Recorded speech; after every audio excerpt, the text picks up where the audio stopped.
Hello and good afternoon, friends. Welcome to the CEC-UGC live lecture for all the students of international studies. Dear friends, we want to tell you all that today we are going to discuss on India-Africa relations, and for this discussion we have again with us in our studios Dr. Rajan Kumar. Dr. Rajan Kumar is Assistant Professor in School of International Studies, Jawaharlal Nehru University. So dear friends, let's welcome our guest Dr. Rajan Kumar, and under his able guidance, let's try to understand what kind of relations India and Africa have, what could be done, what is going on, and without wasting any time, I would like to welcome our guest, Dr. Rajan Kumar, once again. Hello, sir. Welcome to the RSET lecture. Friends, today we'll be talking about Africa. Africa, as you know, is a huge continent, and it's a historic. Africa is also known as the place where the civilization emerged. We are talking about Africa, which means we are talking about 54 countries, not just any one country. Till now, we have been dealing with just bilateral relationship between two countries, India. We did India, US, India, Russia, India, China, etc. But today, we are talking about the continent. And this discussion is important today for India for the simple reason that in the capital of India, which is New Delhi, and there are 54 leaders from Africa who are going to sit down together in a meeting today, starting today, and the meeting will continue for the next 4 days.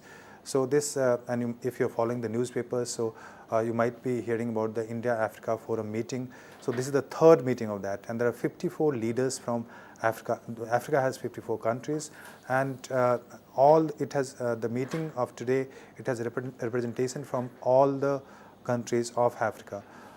In fact, there are at least 40 heads of the government, head of the state, who are participating in today's meeting, and for that reason it's very, very important, because this is the first time that so many African leaders, head of the states, are coming to India and meeting together on an issue which is very important for India as well as Africa.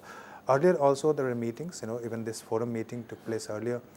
Whenever in the first, and it happened in 2008, and then it happened in 2011.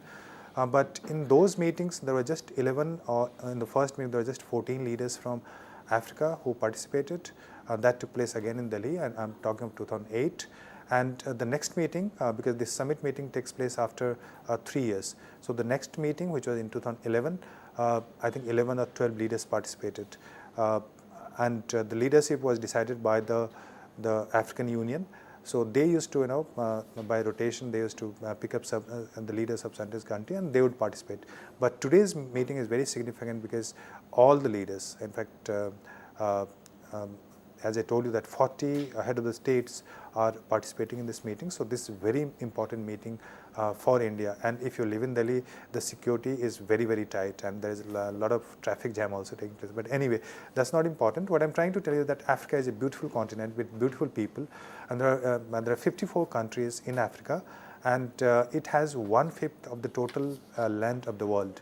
Population of this continent, the African continent, is nearly $1 billion, and it has most of the people there are young people, so they are working people actually. So that's the advantage of this continent of Africa. And Africa, as you know, many times you'll read in the literature, is known as the cradle of civilization. And there are nearly 30 countries which are almost like functional democracy in Africa today. So Africa is not like what it used to be, the stereotypes that were used in the earlier times, like dark continent, where you have just the poverty, diseases, conflicts, etc. That's not the case today. In fact, some of the fastest growing economies of today are in Africa.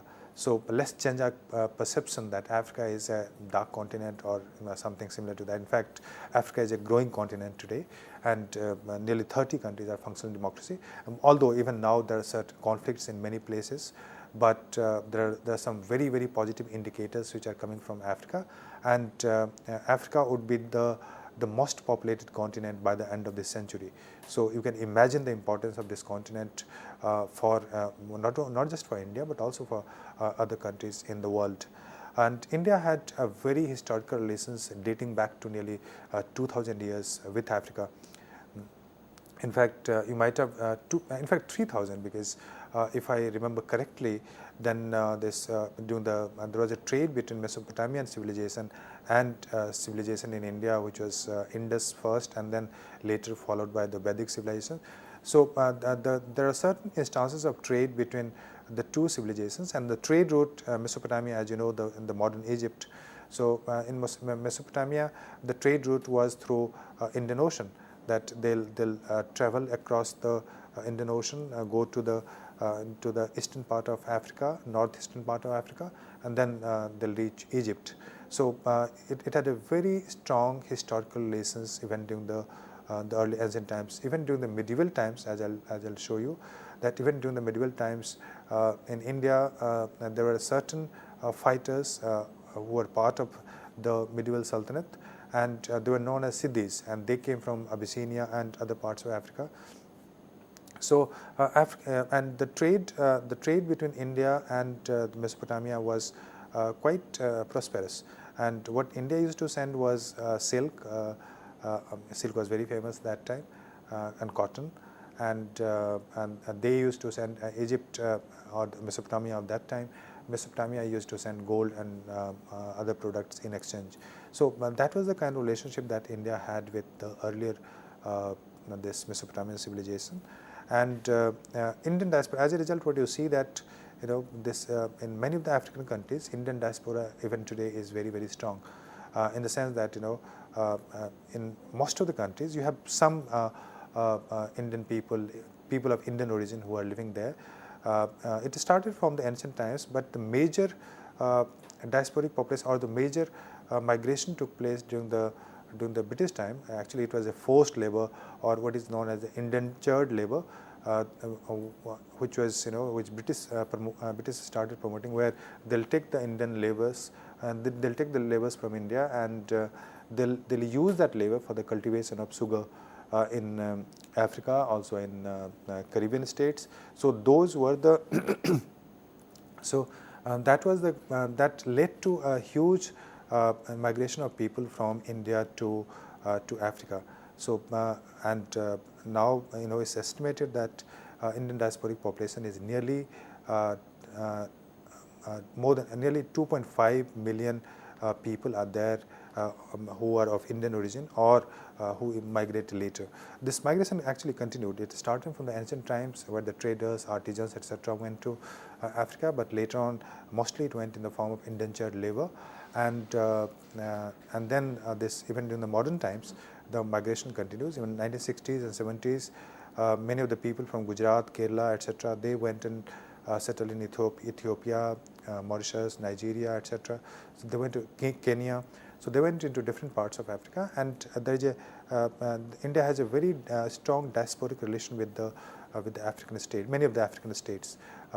As good as in Mauritius, it is said that nearly 70% of the people are from India, of Indian origin, and they are not Indians now, because they're the citizen of their countries, but the origin is Indian.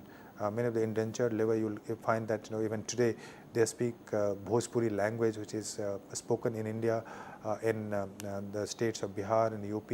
So that is the language there. And now even in the modern times, now many of the companies are investing heavily in the South African states. For instance, Airtel recently bought this very big company, African company, telecommunication company, and which and it took over with nearly $10.7 billion. It's a huge investment, and that Jain company had a huge network in African states. So the investment is taking place. With that investment, a lot of Indians are going, and now it is also said that many of the Indians are buying land in Africa. In fact, Chadda, the famous guy who was killed by his own family member, so he had acquired thousands of acres of land in Ethiopia, and maybe in other parts of the. In fact, some of the countries which are investing heavily in purchasing land in Africa is Brazil, China, and India. So there is also a fear that this kind of new kind of geopolitical dynamics is emerging in Africa. Sometimes this is some of the people criticize it as a kind of emergence of neo-imperialism, neo-colonialism, or it's a kind of the imperialism of a new kind. So those things we'll discuss in today's lecture, but I'll go with some of the details on history further. Also, let me tell you that 6 of the fastest economies, growing economies, are in Africa today, located in sub-Saharan Africa. Historically, if you see that, Africans were part of the army in the medieval times, and they were known as Siddhis. And then the king of Abyssinia sent an emissary to Aurangzeb in 17th century. Later in the modern times, Gandhi, as you know, Mahatma Gandhi, his actual experiment with all his political struggle and the the way he the kind of ideas that emerged and which became prominent in the later years. So those ideas originated during his stay in Africa. He stayed in the Phoenix House first, and then in Tolstoy farm later. And he was fighting against the racialism against the Indian community or the Asian community, as it was known that time.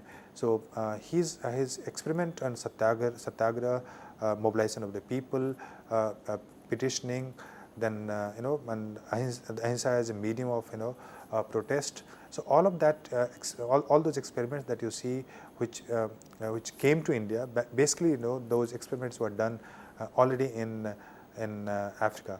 And Gandhiji stayed for a very long time in Africa. He stayed he went there in 1893, and he finally came back in India in 1914. So that's a huge period, more than 20 years actually. And off and on, he not that he stayed just he also went to England, and he used to come to India in between. But the fact that he stayed for more than 20 years, that shows that how important South Africa was for Mahatma Gandhi.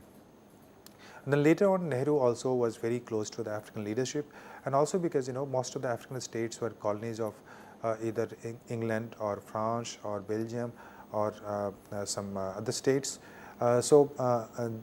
Germany also tried to capture some of the territories later. So these colonial states had a very close political interaction with the Indian leadership, because India, if you see in the colonial period, the Indian national movement, it was taken as a model by many of the African leadership, or many of the African leaders who were fighting against the British Empire or the colonial rulers. So that became the guiding principle for this African states, and many of the leaders followed a very Indian method of protesting, where non-violent method of protest became very important in South Africa and other parts of Africa as well.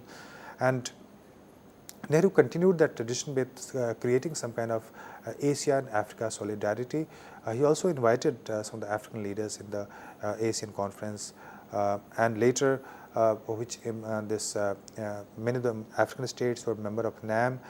They also participated in the Afro-Asian People's Solidarity Conference in Cairo in 1958, and they also with this, what emerged is some kind of South-South solidarity, which reflected in the United Nations General Assembly, where these countries of South, they cooperated on many of the issues. And the G77, which was the economic part of NAM, where the group of 77, where these countries from South, they cooperated on the issues of economics. So that solidarity emerged because of the leadership, which was the kind of collaboration which was emerging in the colonial and the post-colonial period between India and Africa. So if I tell you about the waves of migration which took place from India to Africa, the first wave was, of course, in the ancient time, when traders and artisans, etc., migrated. The second important, and this is the period when most of the people from India actually migrated to Africa. That was done by the Britishers. They had a deliberate policy of indentured labor who would be taken from India, and they'll be provided with some kind of settlement in African states, mostly East African states, and there they'll be used for variety of cultivation, mostly plantation economy. So, and the sugar plantation was very, very, because sugar was the most profitable business of trade during that time. So, because of that, this British started promoting the migration of Indians, and they also, ensured the migration of people from other continents to Africa and Caribbean states, where sugar plantation could take place. So that was a major part. That was the second wave of migration, where most of the people from India went and settled in East African states. The third migration, third migration is the modern migration. But modern migration is mostly of the professionals who started going to African states for different kind of jobs, medical jobs, some clerk, then education also. So they started, and also they started working in many of the companies. So these kind of managerial jobs and other jobs, that third migration started. But now what you see is a new phase of migration which is going to take place, because Indian companies are investing heavily in Africa now. And as I told you, many of the companies, I'll give you the list of some of the companies which are investing. So that is promoting a lot of migration of people from India to the African states. And historically, India was also one of the first states to raise the issue of apartheid in the General Assembly, and India was active in the Decolonization Commission set up by the United Nations, and Nehru visited many of the African states. Now, as I told you, many of the companies are there. Gandhiji was in Africa from 1893 to 1914, and that's the place where this strategy of satyagraha emerged there, and he struggled against racial discrimination, first against the way Britishers Britishers in South Africa used to treat Asian community. And the famous incident where Mahatma Gandhi had bought a ticket of first class, but he was not allowed to travel in the first class, and he was pushed by the ticket collector, and he was forced to go to the third class, which he refused. And that is taken as some kind of that's the incident which is taken as very important, which changed the life of Mahatma Gandhi from a lawyer, because he went as a lawyer to South Africa, but then he came as a very famous political leader who championed the cause of human rights, etc. So that is the place where the struggle against racial discrimination, struggle of Gandhi against racial discrimination started. That's the place where he also started the weekly, which is known as Indian Opinion, which is the famous weekly associated with Mahatma Gandhi. He started in 1903. He also wrote Hind Swaraj, and Hind Swaraj is the famous text of Mahatma Gandhi, as you know. So there, if you want to know about the ideas of Mahatma Gandhi, so Hind Swaraj is the most important text for knowing the basic principle and the value system that Gandhi promoted during his struggle against the British Empire. So Hind Swaraj, it was written there. He also wrote Indian Home Rule. He lived in Phoenix and Tolstoy Farm. Tolstoy Farm, as you know, that Gandhiji was influenced by Tolstoy. Tolstoy was the Russian writer, and he was influenced by the fact that Tolstoy came from a semi-autocratic kind of family. He came from a very well-off family, so he used to take. He was addicted to tobacco, and he used to take alcohol, and he also took the vow of celibacy. So all these ideas, it is said that Gandhi was influenced by Tolstoy, and he has accepted in one of his writings also. So he used to live in the Tolstoy farm, although it was donated by one of his friends, and it was a community kind of living where you work in the field, and the people there would work in the field. They'll produce some vegetables and other grains, and that would be used for eating. So it was that kind of thing, which Gandhi started following in South Africa. But much more important is the idea of mobilizing people for the struggle, mobilizing people and protesting through the peaceful means, and sticking to the basic idea of truth. So all these ideas, these are important because these are the ideas associated with Mahatma Gandhi and Indian Indian struggle against the colonialism, and these ideas emanated or emerged during his stay in South Africa. Now I'm coming back to this the issues between India and Africa. So what are the major issues which characterize the modern or the contemporary relation of India with Africa? As I told you, that Africa is a huge continent, and dealing with all the countries is not an easy task, but India has established embassies or the consulates in most of the states now, except a few, of course. But major issues between the two, Africa and India, major issues are one is the trade, investment, security. As you know, that economy is one of the important factor for the relationship between any two groups or two countries, or one country and one continent. So trade, investment and security. Investment, because Africa requires investment, and Africa is also one of the continents where the return is very high for the multinational companies. Although it's not a very stated fact, but people have argued. Boutros Ghali once said that the companies are investing in Africa because they're getting the maximum profit from that continent compared to many other places in the world. Security, because in many of the states in Africa, even now, they are facing the problem of terrorism. Terrorism from various groups, Islamic and some non-Islamic also, some tribal groups also. For instance, you might have heard the story of Boko Haram. So Boko Haram is this famous in this group, a terrorist group, which kidnapped hundreds of girls, and there was a lot of protest, hue and cry all over the world for this kidnapping of young girls by the Boko Haram. And they used to, those girls were taken away to be used for some nefarious activities, and also it is said that they'll be used by the armies and the militants of Boko Haram. So the problem is there in Nigeria, the problem was there in Sudan.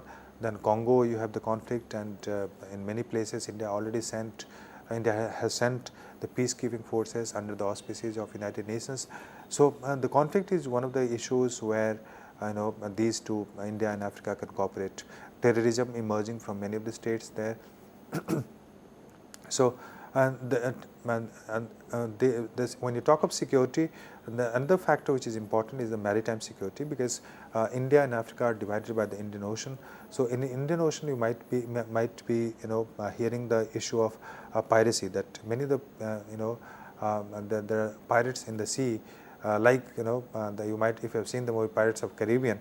So there are pirates from Nigeria, Ethiopia, and many other places in Africa. So they used to steal the ships which used to pass through the Suez Canal and that side. So India played a very active role in containing the issue of piracy on the eastern shores of Africa. And India got appreciation from a lot of Western countries, because Indian Ocean, Indian Navy is very active in Indian Ocean, and it was very easy for India to target some of the pirates in Indian Ocean. Another important issue for both Africa and India is the issue of permanent membership in the Security Council, United Nations Security Council. As you know that South Asia does not have any representation from in United Nations Security Council, and Africa, which is a huge continent with 1 billion population, and it's different in culturally and otherwise is different from other continents, but Africa also does not have any representation in United Nations Security Council. I'm talking about the permanent membership in the Security Council. So this is one area where India and Africa can closely collaborate, because in General Assembly, if you have 54 members from Africa, so all the 54 members they'll play a very important role in supporting or vetoing a certain proposal. So it's very important for India that India has a very good relation with African states, because they'll play a very important, and India should also support, or India has traditionally been supporting that the cause of some representation from African representation in the Security Council of United Nations. Climate change is another area that where the two groups India and Africa can collaborate, and now there is going to be a meeting of COP2 in Paris, and before that it's very important that the developing countries come to certain norms on the emission and carbon emission, etc., and that is an area where China and India has been cooperating, and where India and African states can also cooperate because Africa, although at the moment is not facing as much of pressure on the issue of emission, but as the economy of these countries economies are growing, so very soon the emission and the carbon emission is going to be an issue in Africa also. So that is one area where India and Africa can closely collaborate. And then health, education, agriculture, training, etc. These are the other areas where India and Africa can cooperate.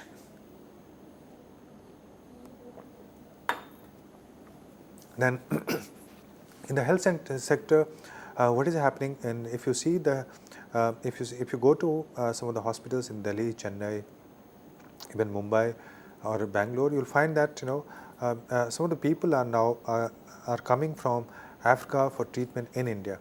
So health training some of the professionals from Africa, and collaboration of where Indian health sector can invest in Africa. So that is another area where the two can actually encourage some kind of collaboration.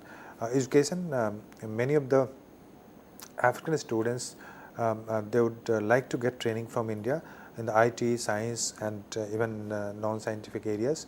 So that education, in fact, India has been very active in supporting some of the educational programs in Africa. In fact, it is said that nearly 40,000 students have received some kind of education in India. They have received some kind of training from India, and that's a huge capital, social capital for India in the African states.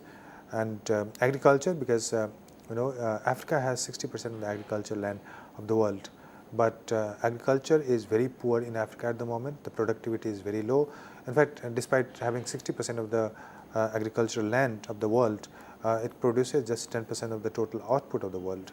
So you can imagine the kind of scope which is there for collaboration between India and Africa in the field of agriculture. And many of the companies, in fact, many of the people also, the richer people in India have started eyeing upon the land in Africa, and for, of course, agriculture and other purposes. But multinational companies are also trying to acquire land in Africa. And training program, training different kind of vocational and professional training where India can contribute in Africa. So that is one area where India has been active, and in that also creates a very good soft image of India in Africa. So, and line of credit, that infrastructure is very poor in many of the African states. So they require some kind of investment from other places. There India can contribute. India has already promised nearly $10 billion to and various kind of line of credit. I think 8 point something. So that's the line of credit that India has promised to Africa, and nearly 60% of that has also been dispersed. So India has been India has a space in Africa. Only what it needs to do probably is that strengthen the ties, bilateral as well as multilateral ties between India and Africa. Now let me give you some of the figure of Indian diaspora in Africa. Indentured labor for sugar plantation, as I told you, that started during the British period, and then there are certain free settlers who decided to go and settle there in East Africa. From 1829 to 1924, nearly 800,000 people migrated to Mauritius, South Africa, Seychelles, and other East African states. An official figure of 2001 claims that there are nearly 2 million Indians in Africa, which includes a little less than 1.9 million persons of Indian origin, PIOs, and and nearly 89,000 NRIs, non-resident Indian, who are living there but they carry Indian passport, and there are 3,500 stateless people. That's the figure of Indian government of 2001. But now this figure has actually gone higher, and people say that there are nearly 2.5 million people of this Indian diaspora in different parts of Africa. And Indian diaspora is nearly 70% of Mauritius population, and in South Africa also it is nearly 3% of the population. But Indian diaspora is also there in various states like Kenya, Tanzania, Uganda, Nigeria, Mozambique and Botswana and many other states. And if you read a novel by Amitabh Ghosh, it's a historical novel, so it's based on certain fact, it's not just imagination. So Amitabh Ghosh, his novel Sea of Poppies, if you see that, then he gives a beautiful portrayal of the kind of trade which was taking place during the British time, where the indentured labor would be put in a ship, and they'll be transported to Africa and other places, and many of the in fact in the process of transportation, many of the laborers could not survive, especially the weaker ones could not survive, and they died during the process of transport. It was a very difficult process, but as you know, in the nature of imperialism, that what matters is the survival of empire rather than the welfare of the people. So that's beautiful portrayal of by Amitabh Ghosh for the indentured labor, and you might want to read this book. It's a beautiful novel. And now, if I have to give you the figure of trade and investment, and it also reflects the kind of South-South cooperation which is taking place today, that trade between India and Africa is growing quite fast. And the latest figure, it says that that India has nearly $17 billion of trade with Africa in 2014 and 15, and it's expecting nearly 100 billions the trade turnover, export import, that is going to be, India is expecting that to be $100 billion in next 3 years. India has given, as I told you, that $8.5 billion of credit to African states, and 65% of that has already been dispersed, which means that has already been given. India is expected to set up 100 training institutes in Africa, and Indian investment in Africa, which is very interesting. Indian investment is nearly $30 billion. So that's quite a figure. So that's very important, and it shows that how India has started recognizing the importance of Africa in terms of economy and economic trade, investment, etc. And India, but most of the trade of India is taking place with countries like South Africa, Nigeria, Egypt and Ethiopia, but it also has and Mauritius, of course, but Mauritius is one of the route from where the maximum investment in India comes. But although people believe that the real investors are not the people from Mauritius, but because of the taxation, to avoid taxation, many of the companies, even Indian and other companies, they invest through the route of Mauritius. So Mauritius is again very important for India. So these are the major countries which are very, very important for India in Africa. If I have to pick up 3-4 countries which are very important, and then South Africa is one of the leaders in Africa, and then you have Nigeria, which always claims leadership in Africa, and also Egypt, which is a very powerful country and very modernizing state, and they claim to be the leaders of Africa. And Africa is very complex. You have Islamic population, you have Christian population, you have tribal population, and it's very complex, because there's so many countries, so many religions, so many cultures, so many so many complexities and cultures and subcultures that you cannot identify Africa with any one particular culture or any one particular religion. So, and racially it's also very diverse. Now you have the and the African population, African population, what you call often is said as the black population. Then you have the white from the Western countries, and then you also have that now you have people from India, China, and other Asian countries. So it's a very diverse country. Most of the states in Africa today are multicultural states. So it's very diverse and complex kind of ethnic composition of Africa, and in many parts modernization is still in the process. Modernization has not taken the deep roots. So you see some kind of conflicts in Africa, as you see in Boko Haram, which is fighting against the Boko Haram is very traditional, very Islamic kind of extreme Islam, which interprets Islam in a very very narrow way, and they have links with Al Qaeda, they have links with some other IS and other organizations. So they are creating havoc in many parts of in some of the parts in Africa. China is again because India, we always now there is a kind of tendency in India that when you talk of Indian investment, Indian trade, so China automatically figures into picture. So China is also very active in Africa. In fact, China is the largest trading partner of Africa today. China focuses on service sector, manufacturing, mining, oil and minerals.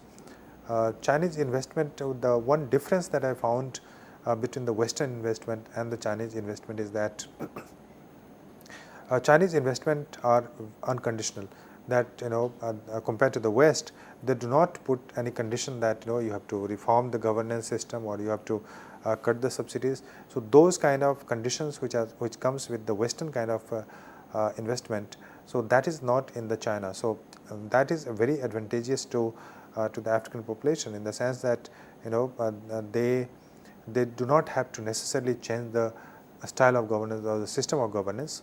So as a result, the Chinese investment is quite popular in Africa. According to a survey organization, Pew Survey, 70% of the Africans see China in a very positive light. They do not consider China to be a threat. But if you read the Western literature, they are very critical of growing Chinese influence in Africa. And it's more to do with the geopolitical rivalry and competition, because the West is losing its ground in many parts of Africa. So it's probably because of that, rather than real concern for Africa. In fact, Chinese now the Chinese money investment is so much in Africa that it has contributed very positively also in many of the states. Although China is also a very profit-oriented state, where it would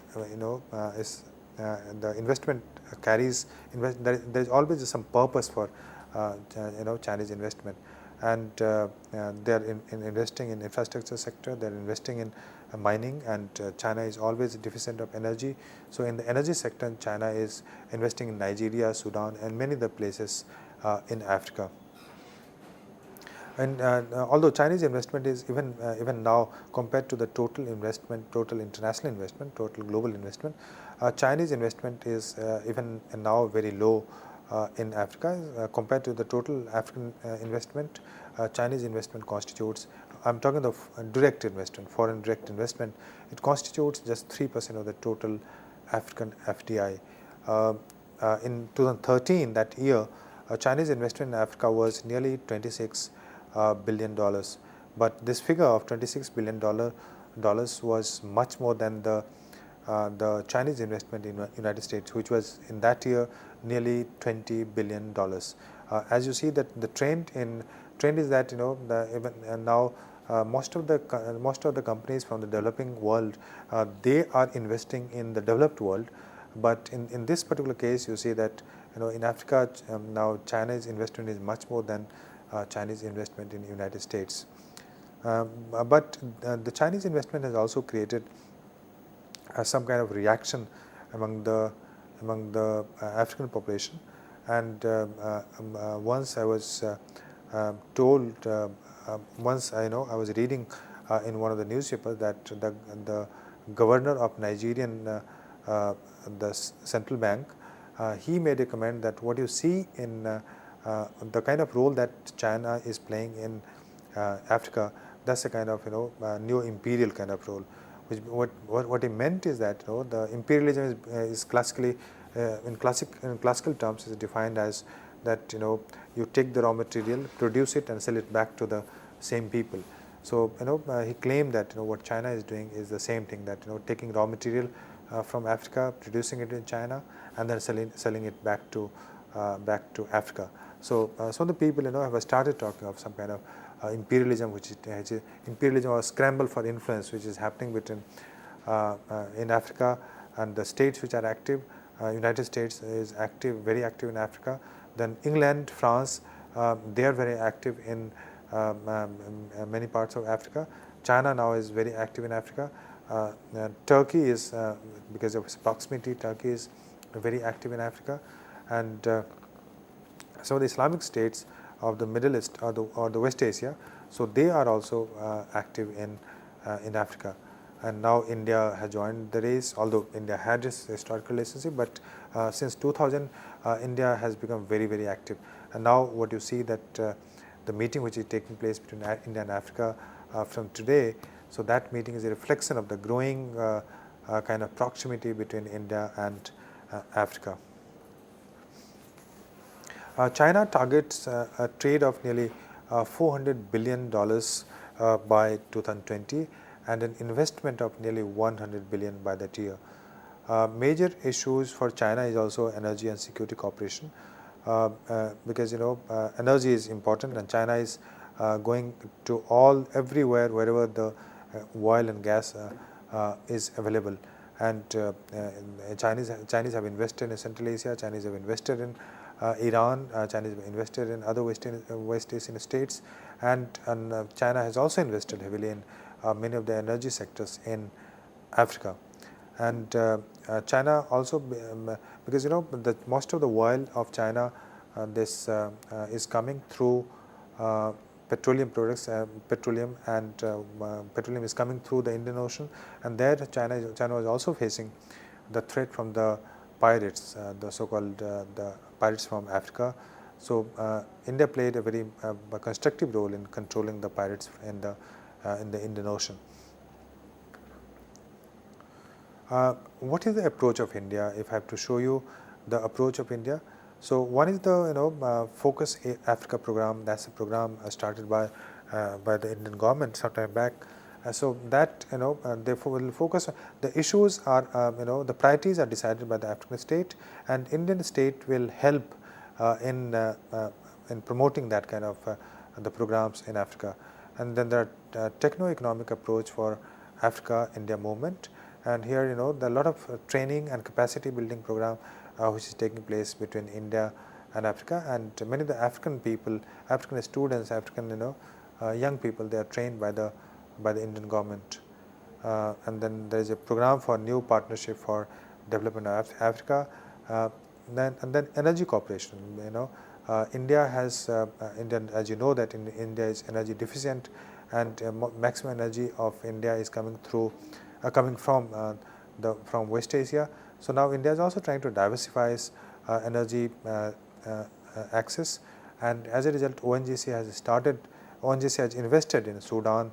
It has then stakes in Senegal, Libya, Nigeria, and other countries. So ONGC is ONGC Videsh, which is the external wing of ONGC. So ONGC Videsh is active in accessing the energy resources in many countries in Africa. Then military and security cooperation is also very important for India. India has traditionally been training the army and police of Africa from a very long time. Indian peacekeeping forces, as I told you, under the United Nations. So Indian peacekeeping forces were sent in many parts in Africa a number of times. And then this Indian trade, because of the Indian ships which are coming through coming through the eastern shores of Africa. So many times the pilots were kidnapped by the African pirates. So India played a very active role. It took a very tough position on that and started targeting these pirates in the Indian Ocean. And now that issue has, it seems that issue is under control now. What are the Indian companies in Africa? There are hundreds of companies, not just one or two companies which are there in Africa. There are hundreds of companies which are there in Africa, and the companies like Tata, Vedanta, Jindal, Godrej, SBI, ONGC of course, Ranbaxy, which is medicine company, etc. So they are all very active in Africa. But Ranbaxy, which is as you know, that is pharmaceutical company, medicine. One important issue for Africa is the issue of AIDS. That many of the countries, you have a very high percentage of HIV infected person, and India provides the drug for AIDS at a very low price. Although this is not liked by some of the companies, American companies like Pfizer and other multinational medicine companies, but Indian companies, the Indian companies which used to send medicines to African states. So those companies, because those products were generating from India and the price was very low, so they provide a lot of relief to the HIV infected people. And then you have steel companies, and then the financial companies and mining companies which are active in Africa. Airtel, as you know, that is one of the famous, one of the top three the telecommunication service provider in India. So Airtel took over the Jain telecom for nearly $10.7 billion, and that is considered one of the biggest investment in Africa, one-time investment in Africa. Indian companies are also investing through takeover of other companies. In fact, if you see the Indian strategy of investment and the Chinese strategy of investment, the one difference you will find in Africa is that while Chinese are directly starting the manufacturing there, or it's more like a foreign direct investment where they'll start the manufacturing unit there. But Indian strategy is different there, that India is much more interested at the moment in taking over the existing company rather than making a fresh investment. So India has taken over a number of companies, and it has been done by many of the companies, and Airtel is just one of the best examples of that. Now I'll bring you back to the forum meeting which is happening from today. Prime Minister Modi, along with other leaders of Africa, they are meeting at the moment. It's known as India-Africa Forum Summit. India-Africa Forum Summit started in Delhi in 2008. This summit takes place every third year. One in alternative places. One in India, then the next would be in Africa, and then next would be in India. So that started in 2008, and then the next meeting, that first meeting was in New Delhi. The second meeting took place in Addis Ababa in 2011, and third meeting, which was supposed to take place in 2014, and that did not happen because of the Ebola outbreak in Africa. So what is happening today, the meeting that I am referring to today, India-Africa Forum meeting, this is the third meeting, that is taking place 1 year later in 2015. And this is the first time that India invited all 54 leaders of Africa.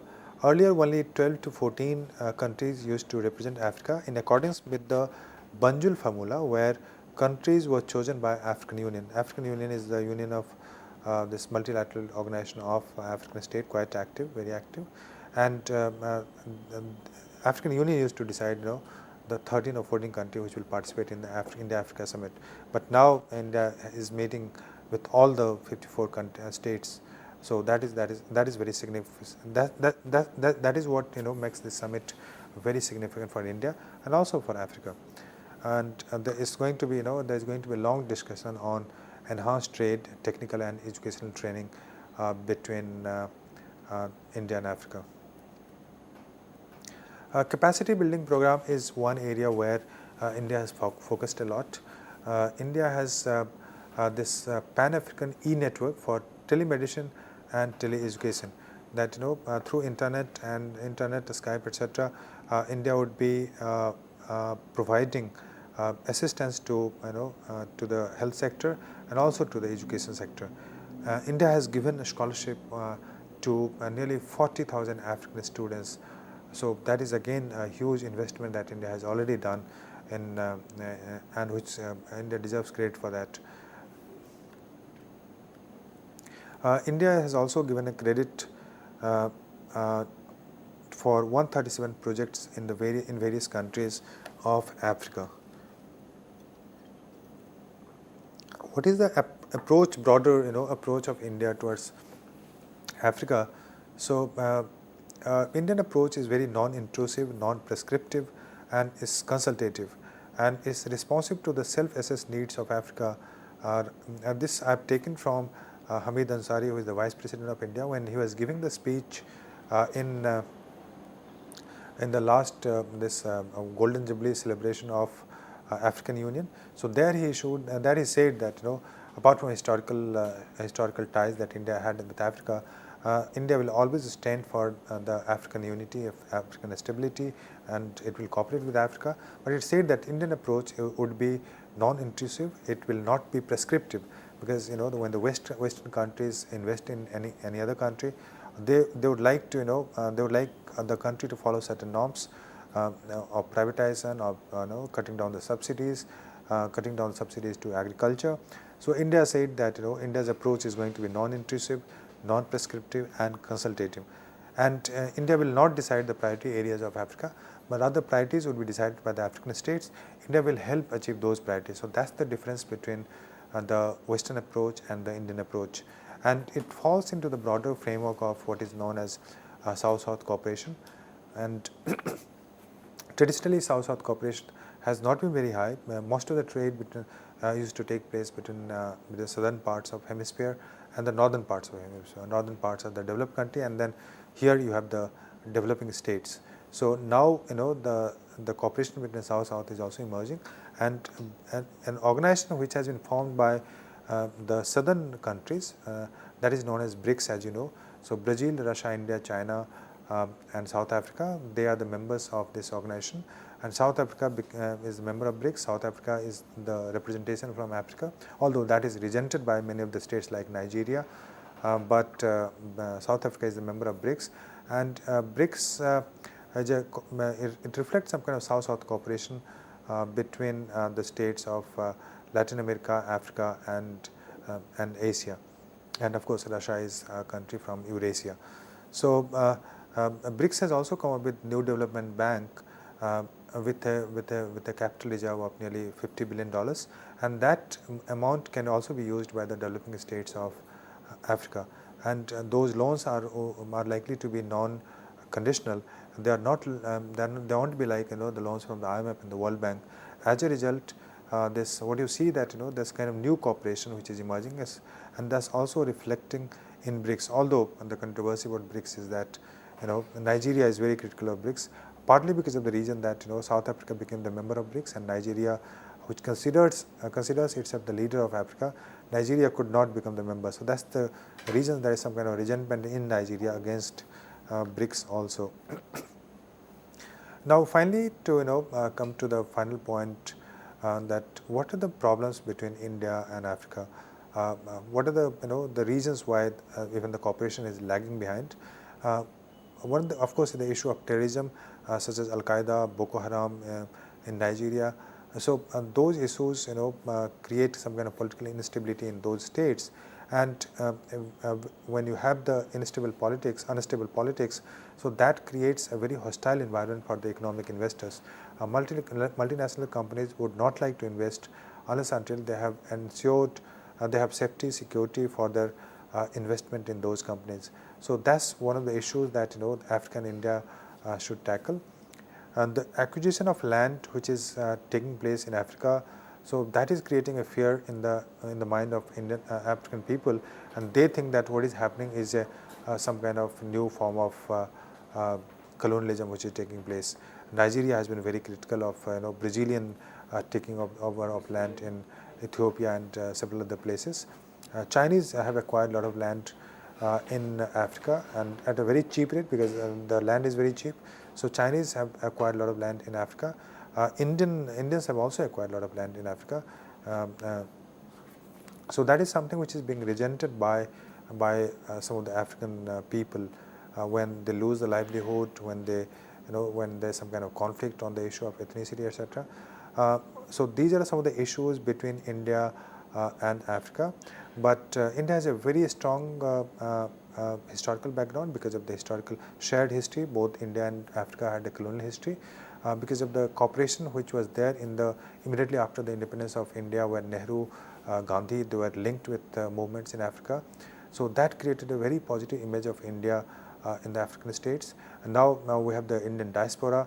And if you see the policy of the present government, NDA government under Prime Minister Modi, so Prime Minister Modi is very active in promoting some kind of reintegration of India with diaspora. And in that context, he also visited this Mauritius and Seychelles. So that is going to play a very important role in creating a very strong bondage between India and Africa. So with this, I'll come to the conclusion of my presentation today. I hope you liked it, and if you have any questions, I can answer that. Thank you. With this note, thank you, sir. Thank you so very much for giving us a very, very productive session on India-Africa relations, and as you explained in detail how the talk would be going to be very, very beneficial.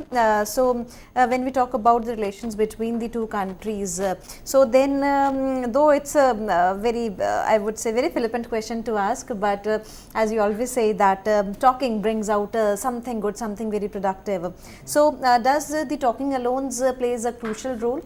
No, now that was the case probably in the 1950s and 60s, when you could have said that India was just talking to the African states. But now that's not the case. What is happening today, that India has a huge investment in Africa. Indian investment is nearly $26 billion. So that's a huge amount. And now this, if you see the trade turnover between India and Africa, so the trade is nearly $70 billion, and that's almost like like India's trade with China, and it's much more than India's trade with the United States. So what I'm trying to tell you that the stage has moved from a level of ideation to actual material investment and cooperation between India and Africa. So it's material, not just ideational as it was in the earlier period. So both the countries are cooperating, and they have very strong relationship economically also. So what are the major areas when we are talking about the trade? So what are those major areas which would cater or which would bring the two countries together? One of the areas, of course, India is always looking for energy. Whatever countries have the energy resources, India is willing to go there. Although India is facing competition in that with China, because China is also interested in energy, but India is competing with China in that area. And also energy is one, second is agriculture, third is infrastructure, because recently Airtel is the company which took over the most important, the most famous telecommunication company of Africa, which was known as JAIN, Z-A-I-N. So that took over with with $10.7 billion. So that is considered to be a huge takeover by any Indian company. So that is second area, infrastructure, where India can play a very important role. Third is agriculture, because Africa has nearly 60% of the agricultural land of the world, but it produces only 10% of the total output of the world. So and Indian agriculture, India with people in Indian experience in agriculture, so India can play a very active role in the agricultural sector. And another area where India has been playing anyway very important role is the capacity building, where Indian institutes, Indian government, they offer a scholarship to the African students. They come to India, and also they train. Now India is planning to start nearly 137 training institutes in various parts of Africa, who will impart some kind of training to African students there. And also health sector. If you visit one of the famous health the hospitals in New Delhi, you'll find that a lot of people from Africa come for treatment here. Exactly. So why do they have to travel? Now it's possible that Indian companies, health sector companies, they can go and invest in Africa. So those are the broader areas where India can cooperate, and you likely see that the cooperation which will come after the end of the meeting. So these are the areas where India can contribute. Definitely, we hope for the better relationships between the two countries, and we believe that we must continue talking, as well as we must come to a conclusion which would benefit in the benefit of both the countries. And dear friends, if you like this lecture and if you want to give your feedback regarding it, or if you want to ask any question, then you can mail us at info.cc@nic.in. We would love to solve your queries the next time when Dr. Rajan Kumar visits our studio. And if you want to access this lecture the number of times you wanted, then very soon for you we are going to upload this particular lecture on YouTube, and with the help of YouTube, definitely you can access us the number of times you wanted, and afterwards you can give your feedback too. So we would be meeting again with Dr. Rajan Kumar very soon. Till then, take care. Goodbye. Thank you, sir. Thank you so very much. Thank you.